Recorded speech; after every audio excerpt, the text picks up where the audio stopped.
Hi everyone, Yazan here again. Today I'm going to teach you a simple yet delicious chocolate dessert. If you're a chocolate fan, you're gonna love this.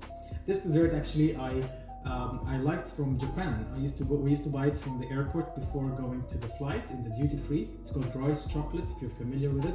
If not, trust me, you're gonna love it because it's made from 2 ingredients. But classically it's made from cream, sugar, chocolates and flavorings. Today I'm going to make it a bit lighter, healthier, yet when you eat it, you're gonna remember that chocolate or you will be discovering a new chocolate dessert. So I think the first thing we wanna do is we wanna just chop our chocolate. So I'm just gonna take our pot here and we are going to just warm the coconut cream. So I have 1 teaspoon of vanilla I'm gonna add, and this is of course optional, but you guys probably know me by now. I love cinnamon, but it's up to you. I prefer cinnamon with chocolate because it has really nice combination. Preferably use a whisk, okay? So what you do is just add the cream to the chocolate. You're just gonna keep whisking a little bit. The smell of the cinnamon and vanilla enhanced this flavor. And actually, surprisingly, when I tasted this, it didn't taste that much of coconut.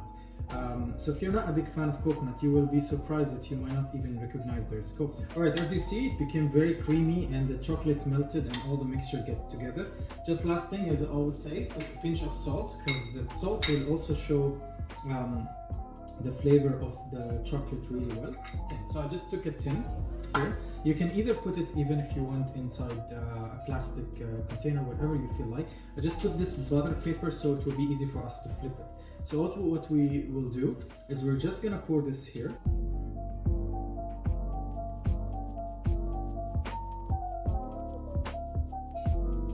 So now we are going to put our chocolate in the fridge for at least 4 to 5 hours. If you want to fast for this process, you can put it in the freezer, and it's going to be also a similar choice. So let's do that. We're going to put it in the fridge, and I will show you how it looks like after it's set.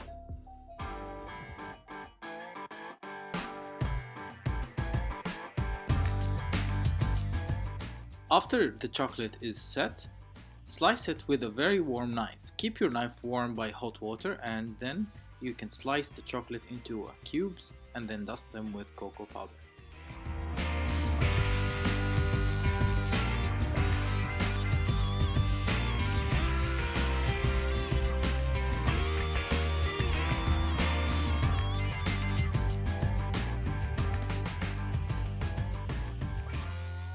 Alright, my recipe for you today it's over. I hope you enjoyed it. As I said, it's super easy and simple and anyone can do it. It's just 2 ingredients that makes a delicious chocolate dessert. The most important thing is to use a very good dark chocolate or chocolate in general, because that will reflect in your end product. Anyway, I can't wait to see your results. I can't wait to see your pictures. Feel free to contact me and I'll see you in my next video. Thank you so much.